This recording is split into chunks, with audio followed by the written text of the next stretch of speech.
तो आपको अगर कोई मर्ज होगा तो मैं उस मर्ज का नाम बताऊंगा और नब्ज देकर बताऊंगा, तो मुझे उम्मीद है कि आप जितना मर्जी कॉम्प्लिकेटेड इंसान है तो थकावट महसूस हो रही है। आपको मेरे प्रोड्यूसर ने तो नहीं बताया? नहीं, मैं हल्फन कह सकता हूँ कि आपकी मर्ज के बारे में मुझे आगे प्रोड्यूसर में नहीं बताया। हकीम या जादूगर? देखिए, मैं हकीम हूँ। मैं जादूगर बोलेंगे। आप कहें तो वो मैं उस बात को मैं आपको कुछ नहीं कह सकता। और ये हमारे बड़ों की काविशें और उनकी मेहनत के नतीजे में जिन्होंने हमें सिखाया, शरीयत पर मुकम्मल कारबंद हो जाए और नेचर के करीब तर आ जाए तो आपको बगैर किसी दवाई के अल्लाह ताला इस मर्ज से शिफा अता करेगा। चौधरी और आप देख रहे हैं मेरा ऑफिशियल चैनल नादरी में। साथ बड़ी मशहूर और मारूफ शख्सियत मौजूद है, इंतहाई नौजवानी की उम्र में या कम उम्र में मतलब बड़ा नाम कमाया। उनके तारुफ के लिए मेरे पास अल्फाज तो बहुत कम है, लेकिन फिर भी मैं उनका नाम लेना चाहूँगा। खानदानी सियासी हकीम प्रोफेसर अली वकास अलमशहूर जिंदा शेरों वाले। ये प्रोफेसर साहब से पूछते हैं कि आप वो बुजुर्ग हकीम तो नहीं हुए, आप तो सारे के सारे नौजवान हैं और कुछ तो बड़े उम्र में कम दिखते हैं, क्या उनको भी नफ्स शनासी जो तकनीक है वो मालूम है या नहीं? अस्सलाम वालेकुम सर। जी वालेकुम अस्सलाम। प्रोफेसर साहब क्या हाल है? अल्हम्दुलिल्लाह। पहले तो आपकी कीमती वक्त का बहुत शुक्रिया। जी जज़ाकल्लाह। अच्छा सर, ये नफ्स से कैसे पता चलता है कि इंसान के अंदर क्या बीमारियां हैं, और क्या आज के नौजवान हकीम जो है उनको इस बारे में मालूम है या ये सिर्फ और सिर्फ एक मुहावरा यूज करते हैं, इस्तेमाल यूज करते हैं? नहीं, बिल्कुल। देखिए, कोई भी बात अगर होती है, कुछ सच होती है तो वही मंजर आम पर आती है। तो अल्हम्दुलिल्लाह नब्ज शनासी एक बहुत बड़ा मौजू है और नब्ज देखकर पता चल जाता है कि मर्ज कौन से जिस्म के हिस्से में मौजूद है और किस नौइयत का है, कितना पुराना है और मर्ज है क्या, वो सारा कुछ नब्ज से मालूम होता है। सिर्फ नब्ज देखना आना चाहिए। सर, आपके ख्याल में नौजवान हकीम देख लेते हैं? जी बिल्कुल। इस दौर में भी बहुत बहुत काबिल हुक्मा मौजूद है जो नब्ज शनासी करते हैं और नब्ज शनास है बहुत बड़े। सर, मैं कैसे मानूं? देखिए, लाइव आपको मैं करके दिखा सकता हूँ इसका डेमो कि सबसे अभी आप अपनी नब्ज, अगर आपको कोई मर्ज हुआ तो मैं अभी आपकी नब्ज देख के आपको पकड़ेंगे। जी बिल्कुल, आपकी नब्ज देख के मैं आपको बता दूं। बड़ा कॉम्प्लिकेटेड हो, लेकिन जब आपको अगर कोई मर्ज होगा तो मैं उस मर्ज का नाम बताऊंगा और नब्ज देख कर बताऊंगा, तो मुझे उम्मीद है कि आप जितना मर्जी कॉम्प्लिकेटेड इंसान है, अगर उसमें कोई हकीकत होगी तो आप उसको तस्लीम करेंगे। जी ये रहे हकीम साहब। सबसे पहले नब्ज पकड़ने के लिए देखें कि नब्ज किस जगह पर है, उस जगह पर हाथ रखने का तरीका। ये 4 उंगलियों पर नब्ज है।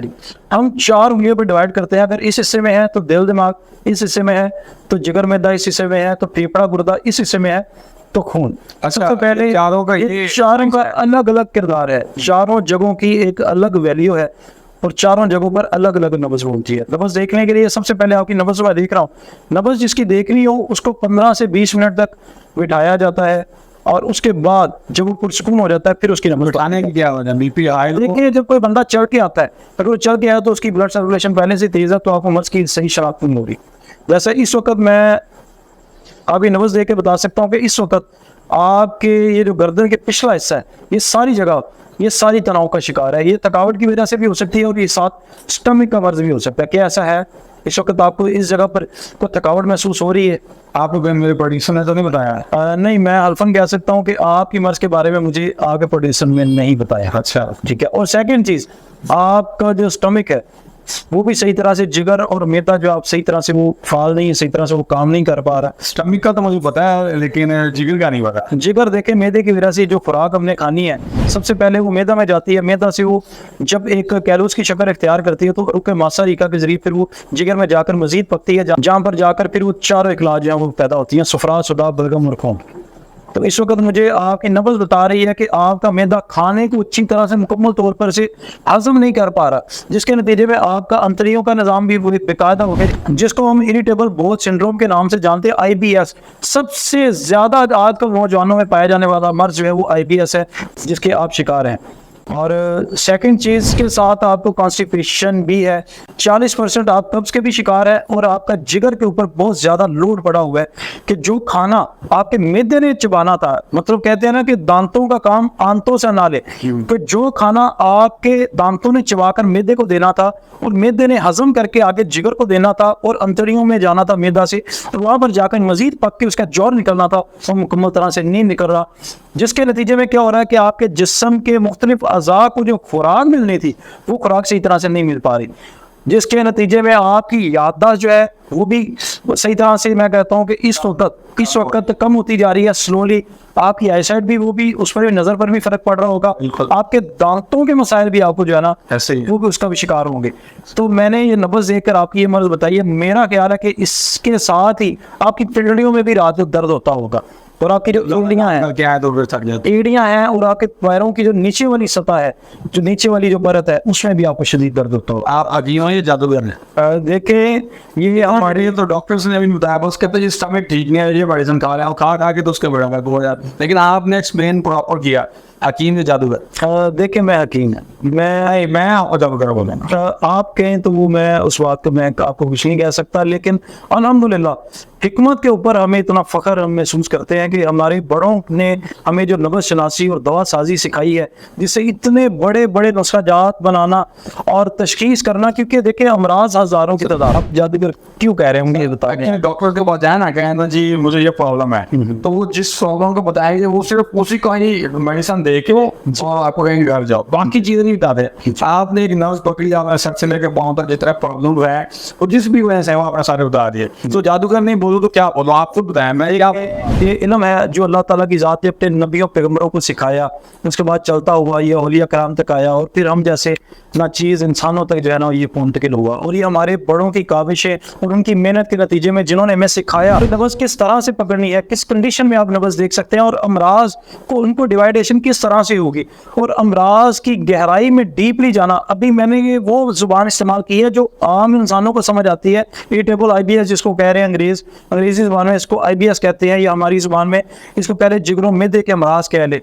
तो अगर इसकी डिटेल में जाऊं तो अल्हम्दुलिल्लाह मुझे पढ़ाते हुए 14 साल का अरसा हो गया है। ये इसका जो मर्ज़ है, इसके ऊपर मेरे 3-3 घंटे के लेक्चर मैंने कॉलेज में दे रखे हैं। जब मैंने आपकी नब्ज़ पकड़ी तो फौरी तौर पर आपकी नब्ज़ जिगर और मिदा पर जाना वो एक इंडिकेट कर रही थी कि यहाँ पर मर्ज़ है। मज़ीद जब मैं डीपली गया तो आपकी ब्लड सर्कुलेशन और आपकी जो नब्ज़ की ठोकर है उसने बताया कि आपका मर्ज़ कितना पुराना है, और ये मर्ज़ आपको ज़्यादा पुराना नहीं है, ये 3 से 4 साल के दौरान ही आपको इलाज हो। उन सब आपने ये सारी तशखीस तो कर दी, आप इसका मेडिसिन के बगैर इलाज में बताएं। मेडिसिन के बगैर इलाज ये है जी कि आप सुबह शाम 30 मिनट वॉक करें और 5 वक्त की नमाज़ पढ़ें। मैं कहता हूँ कि नेचर के करीब तर हो जाए और अपनी जितनी भी जो इस्लामी ज़िंदगी है शरीयत पर मुकम्मल कारबंद हो जाए। मैं आपको लिख कर दे सकता हूँ कि आप शरीयत पर मुकम्मल कारबंद हो जाए और नेचर के करीब तर आ जाए तो आपको बगैर किसी दवाई के अल्लाह ताला इस मर्ज़ से शिफा अता करेगा। कितने अरसे में हो जाएगा ये मैक्सिमम भी 2 से 3 महीने के अंदर। और अगर मेडिसिन लेते हो, मेडिसिन साथ लेंगे, मेडिसिन के साथ भी ये आपको करना पड़ेगा, क्योंकि मेडिसिन भी दवाई है। दवाई ने भी हमारी जो क़ुव्वत मुदब्बरा है, जो हमारे जिस्म में तदबीर करती है, और अमराज को ठीक करने के लिए उसको एक हेल्प की ज़रूरत होती है। तो एक माइनर सी हेल्प मेडिसिन देती है। मेडिसिन मर्ज़ को ठीक नहीं करती, ठीक करना क़ुव्वत मुदब्बरा का काम है, उससे तदबीर करनी है और मर्ज़ को जिस्म से बाहर निकालना है। तो मेडिसिन 50% काम करेगी, 50% फिर भी आपको ये सब कुछ करना ही पड़ेगा। जी हकीकत मेरा आखिर में एक छोटा सा सवाल है कि कुछ लोग कहते हैं कि हुकूमत की जो मेडिसिन है ये आपकी किडनी के ऊपर इम्पैक्ट करती है, तो इसको आप कैसे आवाम को आप अभी तक मोटिवेट करेंगे कि यार आप मेडिसिन लेंगे तो आपकी किडनी को कोई प्रॉब्लम नहीं होगा? कि जिस इंसान के पास इल्म की कमी है ना, उससे आप एक सफूफ भी ले लेंगे तो वो भी आपके गुर्दे खराब कर देगा। क्योंकि अगर ज़रूरत है गर्म खुशक दवाई की और दवाई दी जा रही है सर्द खुश्क, दवाई का मिजाज नहीं पता, इंसान का मिजाज नहीं पता, मर्ज़ का मिजाज नहीं, हर मर्ज़ का मिजाज अलग है, इंसान का मिजाज अलग है। जैसे आपका मिजाज भी बिगड़ा हुआ है, वही मैंने कहा ना, डीपली अगर जाऊँगा तो आपकी मर्ज़ में 6 घंटे में आपको आपकी मर्ज़ के बारे में बताता रहूँ तो शायद वो भी कम है। तो मिजाज के मुताबिक जो दवा दी जाती है उससे मर्ज़ ठीक होता है। तो मिजाज को समझे बगैर दवा दी जाती है तो फिर सेहत की बजाय मर्ज़ और बढ़ता चला जाता है। हरीम साहब, हमारे नाज़रीन अगर आपसे रब्ता करना चाहें जी, तो वो कहाँ पे आपको मिल सकते हैं फिजिकली, और अगर ऑनलाइन कुछ लेना चाहें तो किस तरह से ले सकते हैं? देखें, 5 दिन पहले मैं 1 से 5 तारीख तक मैं सऊदी अरब में मौजूद होता हूँ। 5 तारीख से लेकर 10 तारीख तक मैं दुबई के अंदर मौजूद होता हूँ। 10 से 15 तारीख तक दूसरे ममालिक में और मेरी मसरूफियात होती हैं जिसमें दवा साजी भी शामिल है। 15 तारीख से लेकर 30 तारीख तक मैं फिजिकली दवाखाना पर मौजूद होता हूँ सुबह 12 से शाम 7 बजे तक। ये मेरा एक जीटी रोड फिरोजाना में मेरा दवाखाना है, अली दवाखाना। एक है शादरा मोड़ और बत्ती चौक के दरमियान रावी का टूल प्लाजा है, उस टूल प्लाजा के बिल्कुल अपोजिट है अली दवाखाना। और मेरे 2 नंबर हैं 0301 5959598 0311 10 33 392। इन 2 नंबरों के अलावा किसी और नंबर पर कोई भी अगर रब्ता करता है और उससे फ्रॉड होता है तो मैं जिम्मेदार नहीं हूँ। ये 2 नंबर ही है मेरे नंबर है, इन पर ही कॉल करके आप पाकिस्तान, सऊदी अरब, यूरोप किसी भी कंट्री की अपॉइंटमेंट बुक करवा सकते हैं। और फिजिकली मुझे आकर पाकिस्तान में भी अगर मिलना हो तो अपॉइंटमेंट बुक करवा कर यहाँ पर आकर फिजिकली मुझसे मिल भी सकते हैं। इसके अलावा इन्हीं नंबर्स पर रब्ता करके व्हाट्सअप वीडियो कॉल करके घर बैठे ऑनलाइन तशखीस करवा के घर बैठे आप अपनी मेडिसिन भी मंगवा सकते हैं। जी बहुत शुक्रिया नादरी। ये थे खानदानी सियासी प्रोफेसर अली वकार साहब, मशहूर जिंदा शेर वाले। जैसा कि आपको मालूम है कि हम मुख्तलिफ शख्सियात से मिलते हैं और उनके टैलेंट को उभारने की कोशिश करते हैं, लेकिन इनका टैलेंट तो आपके सामने ही है कि एक नब्ज़ पकड़ने से A to Z उन्होंने सारी जो बीमारियां हैं उसको डायग्नोज किया और ट्रीटमेंट के बारे में बताया। आपको क्या लगता है कमेंट बॉक्स में लाजमी कमेंट कीजिएगा। मेरी इजाज़त दीजिए, बहुत शुक्रिया, अल्लाह हाफ़िज़।